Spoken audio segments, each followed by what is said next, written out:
From the Bob Mills Weather Center, meteorologist Stephen Nehrenz. Well, fortunately, we're starting to see a few of those cooling downpours in a few locations. We're hoping to see more over the next couple of days, but very summer-like. The large majority of us is just hot right now, but if you get under a downpour, good for you. I certainly hope you enjoy it.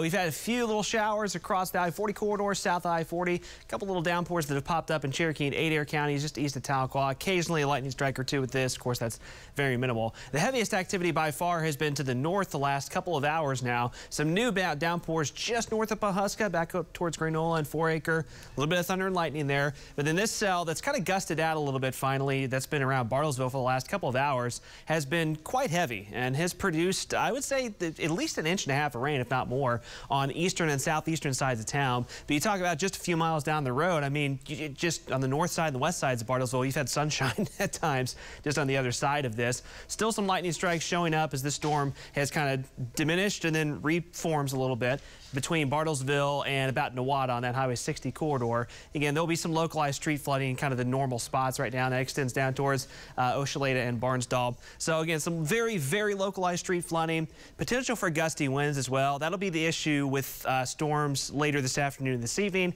and kind of repeating over the next couple of days is we could see a few of those localized downbursts we had with storms a few weeks ago that produced some wind damage. That can occur with a few of these summertime storms. We're going to keep an eye on that. Again, this potential for some street flooding in spots. Bob's looking at that storm. He comes from Newada and heads west towards it. Here's a look from our Bartlesville camera. You can see that big downpour, and again, a big difference from the sunny shots that we've been showing you from Tulsa. This is looking from Gathering Place back up at that big tower of that storm. And then look at Jinx. Looking to the east, lots of blue sky. So enjoy the clouds if you're under them. It's 93 with a heat index of 97. More August weather for the large majority of us right now, and still fairly humid. Temperature, Bartlesville, you've been fluctuating between about 80 and 90, depending on, again, what side of town you're on. So west side of town, quite a bit warmer. 90s elsewhere, and heat index values well above 100. So through the day and into the evening hours, really, just about anywhere in Green Country has about a 20 to 30% chance for a pop-up storm. But I'd say just north of Tulsa, some of the zones that have seen storms already, and also in southeastern Oklahoma, those two spots might have just a slightly better opportunity to see one or two of those stronger storms this afternoon and this evening. Tuesday, once again, just about anyone could see a storm, but it looks like about the southeastern half or so of our viewing area has a little bit better opportunity.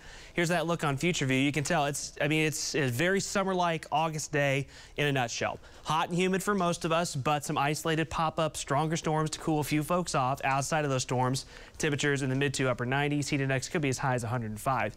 Storm chances continue off and on tonight. We lose daytime heating. Some of that will go away. And then we see more redevelopment tomorrow morning. Mild, humid, will be in the 70s. And tomorrow during the day, we're expecting a little more cloud cover across the area than we have today, which should hold us instead of mid to upper 90s in the lower 90s. But of course, we'll still be feeling the heat for the next few days. Those rain chances, we bring them up just a little more on Tuesday, as we expect a slightly higher coverage of thunderstorms. Wednesday, kind of similar to today, pop-up storms, but enough clouds to keep us in the low 90s. After that, the rain chances diminish mid to late week, and temperatures start to climb once again. We've got us getting back into the upper 90s by the end of the week. Wouldn't surprise me if we're pushing 100 again by the end of the weekend.